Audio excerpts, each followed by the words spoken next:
Good morning. How are How you are doing? you this morning? I'm doing amazing. How are you doing? Doing very well. I'm Deb Haddock, the one that's been bugging you with emails. Okay.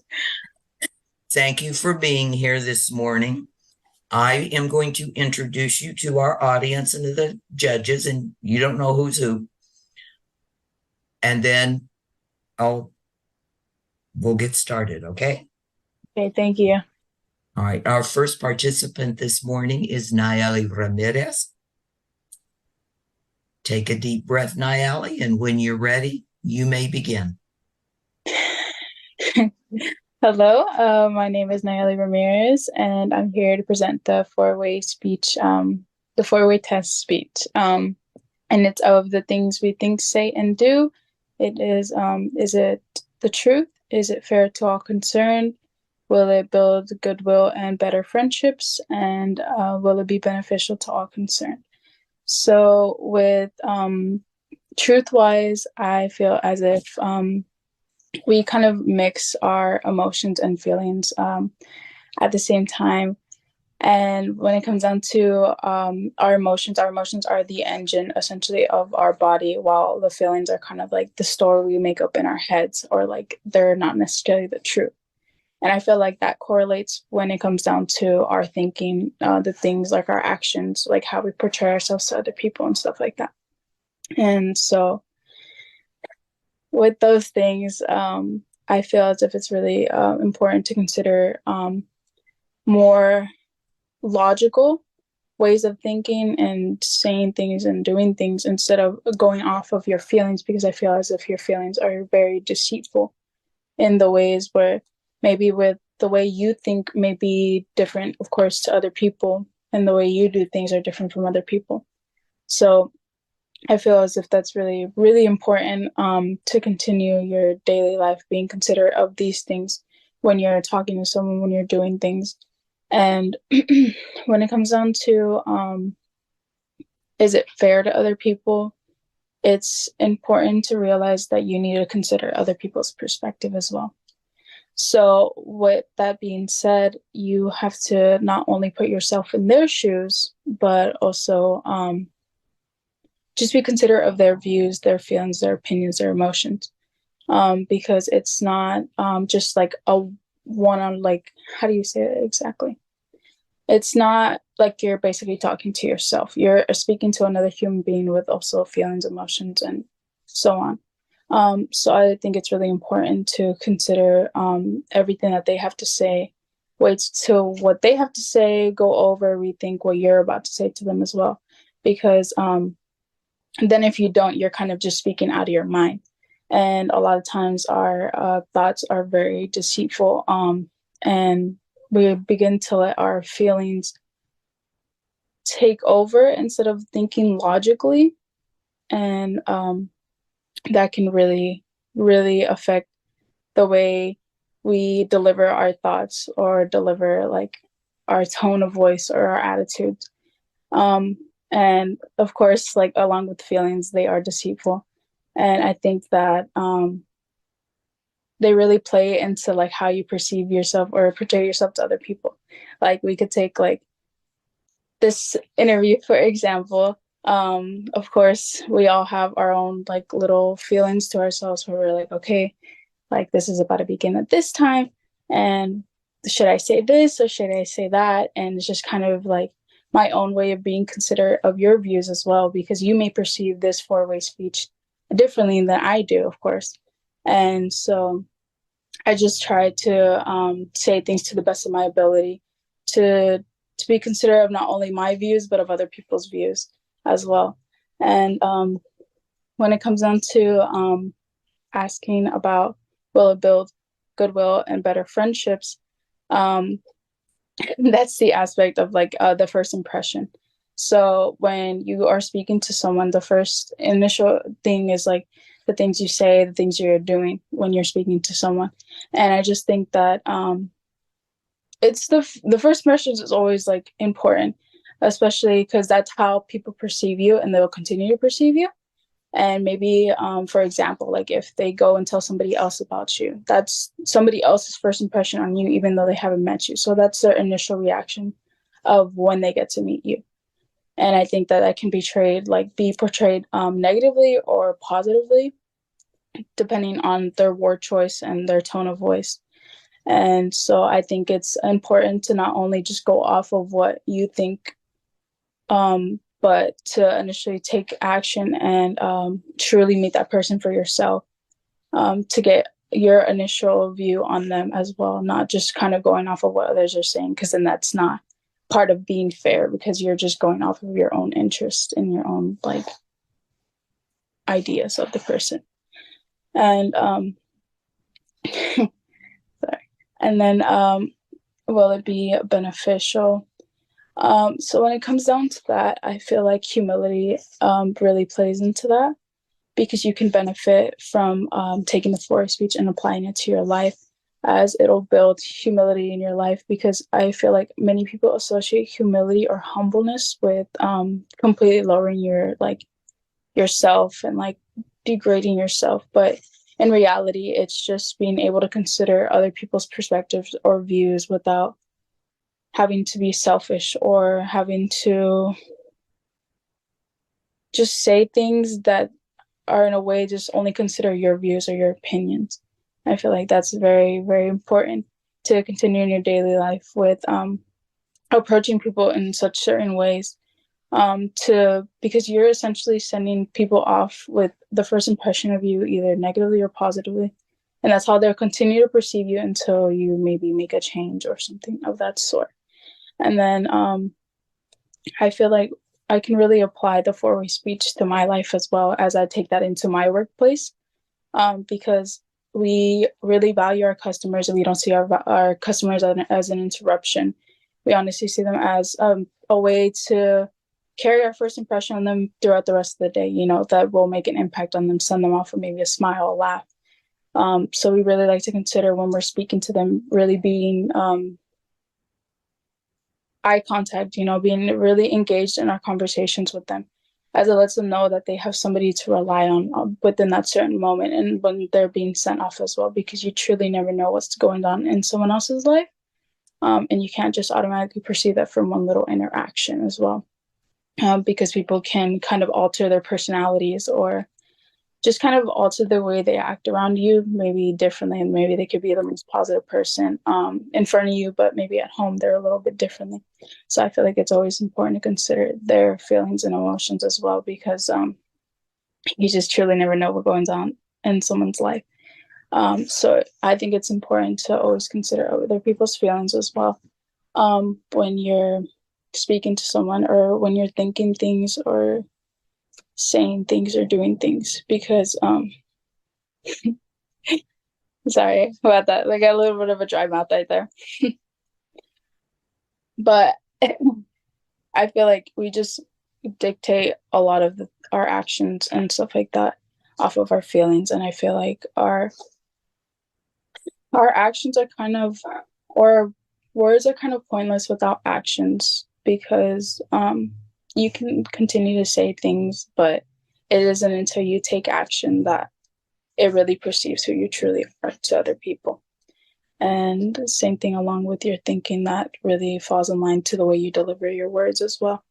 So just kind of really taking in these questions and applying it to your daily life, and not like in the way where you're super strict on yourself, like, oh my gosh, like this, I have to do this, like I have to think this. No, it's just good to like at least be considerate, and like when there's moments because you thought it felt right within that moment, it's important to consider that within that moment, and be like, okay, maybe is this the truth? Is this my feelings? Is this the truth of what I'm thinking? Is my brain, is my feelings altering that? Is this about this person the truth because somebody told me this? Like, it's just really important to apply these aspects to your life, because then if you don't, then you're kind of just living off your own selfish ways in a way. So I would say that's my interpretation of this four-way speech test. And I thank you for your time and effort. Thank you, Nayali. What we're going to have you do is log off and then log back on at about 10 o'clock, and we'll have the results. And if we're not quite done by 10, you'll just be in the waiting room, and then Diane we'll let you in. Okay. Okay, thank All you right. Go put your feet up and go get a big glass of water. thank you so much. Thank you, Nayeli. Good morning, Edwige. Did I pronounce that properly? Hello. Hi. Did I pronounce your first name properly, Edwige? Yeah. All right. Now we'll see if I can butcher the last one. But anyway, good morning. Thank you for being here this morning. I'm Deb Haddock, the one you've been communicating with. I will introduce you to our audience and judges. And then when you are ready, you take a deep breath and you begin. Our next participant is Edwige Ishimwe. Yep. And when you're ready, Edwige, you may begin.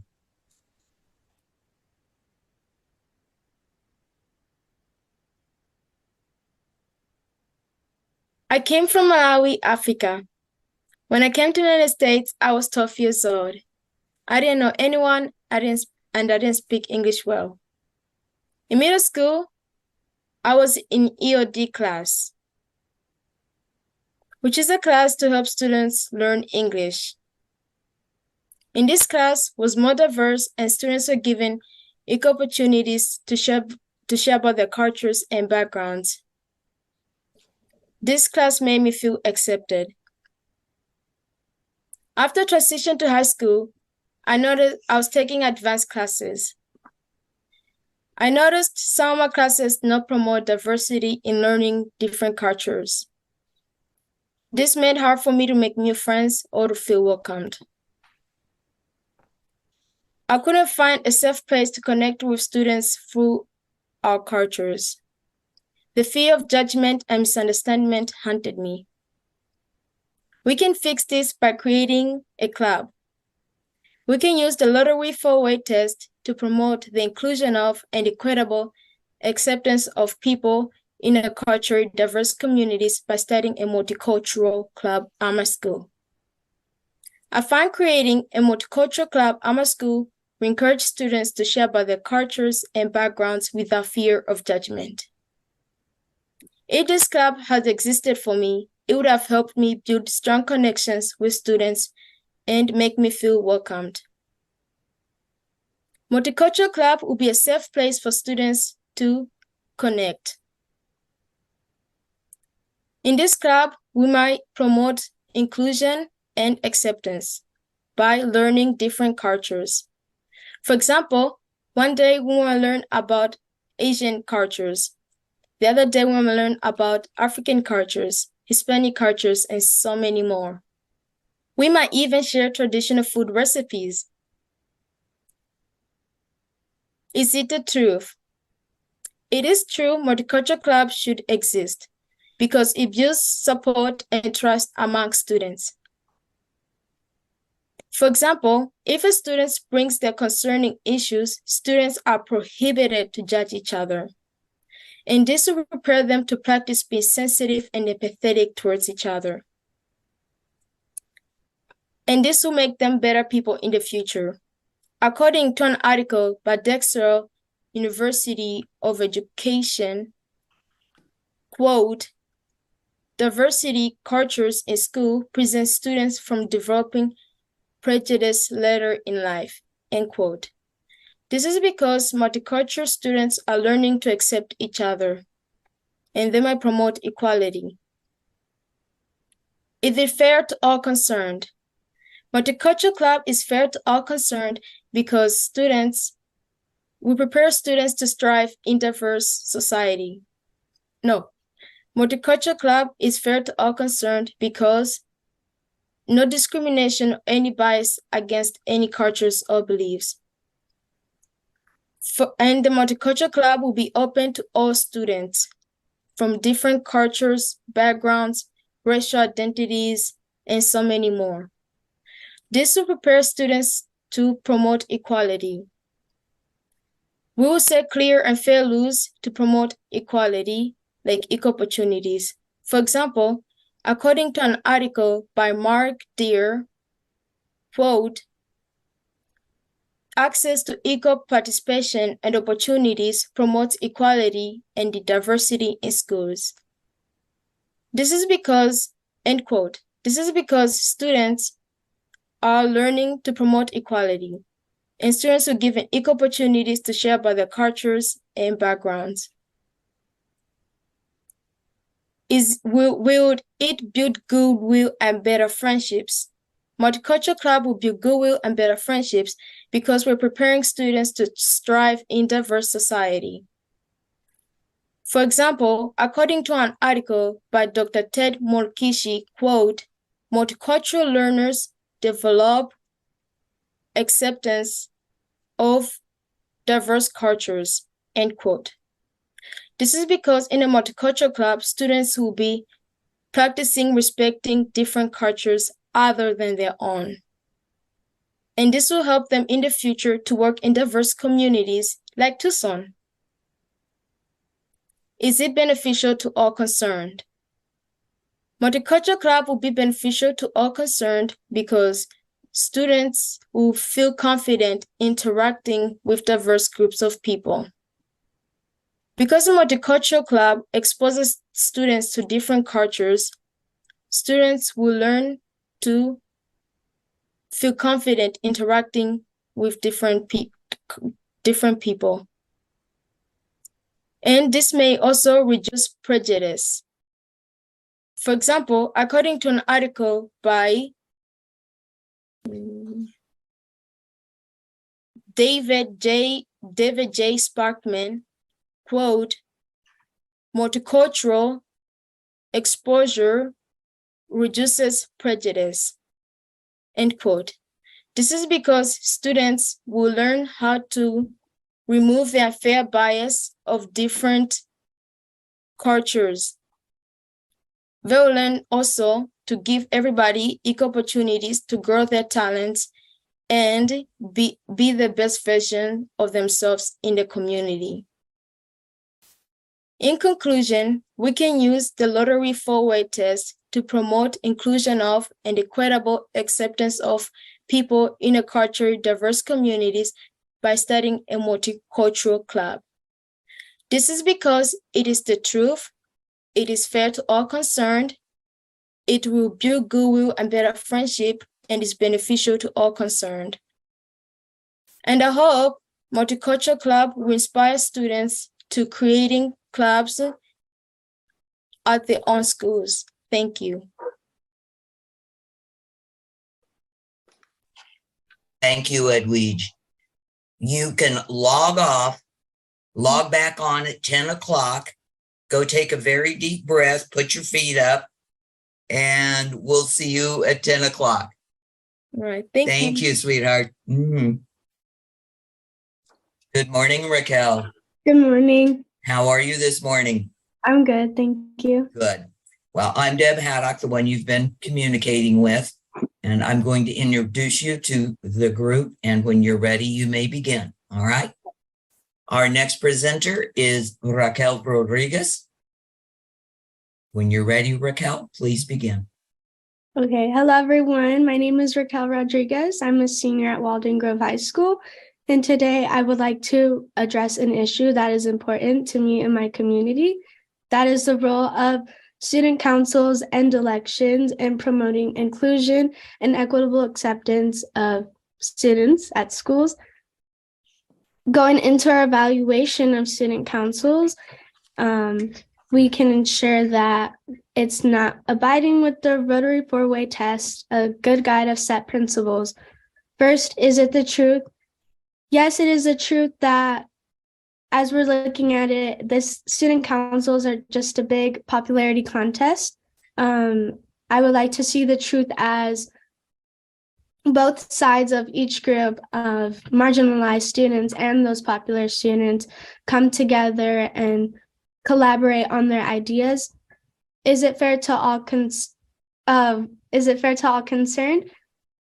it is not fair to all concerned because, like I was saying, for those marginalized students, their ideas are not being heard and seen based off what group they're in, Will it build goodwill and better friendships? Yes, this will be able to build goodwill and better friendships as both sides are collaborating on ideas and working together to shape school policies and activities for students at schools.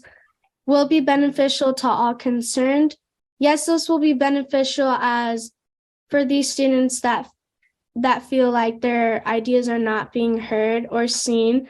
This will be beneficial for them to ensure that when they're running for student elections, that they have these qualifications and skills and leadership abilities across the board. Applying these principles of the Rotary four-way test is important because it goes by whether students are being fair and honest and building those good friendships. And it's also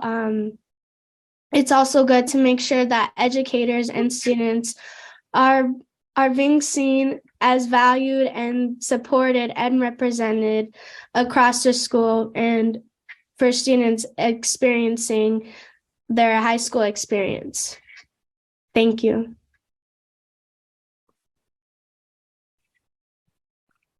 Thank you, Raquel. We're going to have you log off and then at 10 o'clock, log back on and we'll have all the results, okay? Go Okay. take a deep breath. All right, thank you. Thank you, Raquel. Well, welcome back, ladies and everybody. Before I announce the places, I'm going to ask you to each of you to reintroduce yourself, but this time I want you to tell everyone what school you go to, what grade you're in, and what Rotary Club sponsored you. Okay? And I'll just start up here with Edwige since you're on that row. My name is Edwige Ishimwe. I go to Verde High Magnet School. And the club that sponsored me is Mrs. Hughes. Oh, and it is the Pantano Rotary Club. And what grade are you in this year, Edwige? I'm 12th grade. You're a senior. All right. Nayali? Hello, my name is Nayeli Ramirez. I am a senior at Hillard High School, and I am sponsored by the Foothills Rotary Club. Yuma. Your Yuma cut out. So Yuma Foothills. All right. And Raquel? Hi, I'm Raquel Rodriguez. I go to Walden Grove High School. I'm a senior, and I'm sponsored by the Valle Verde Rotary Club. Ladies, you are to be commended on working so hard on your speeches. It's not an easy thing to do, to write them, to memorize them, to come on a Saturday morning and give them. We appreciate it, and you're all to be commended. And I say every year, I'm glad I'm not a judge. But what I'd like to do is start out with our third place winner, who will receive a four-way test plaque, challenge coin, certificate, and a check for $250. And that is Nayeli Ramirez. Congratulations, Nayeli. Get it. Our second place winner, who will receive a four-way test plaque, a challenge coin, a certificate, and a check for $500 is Raquel Rodriguez.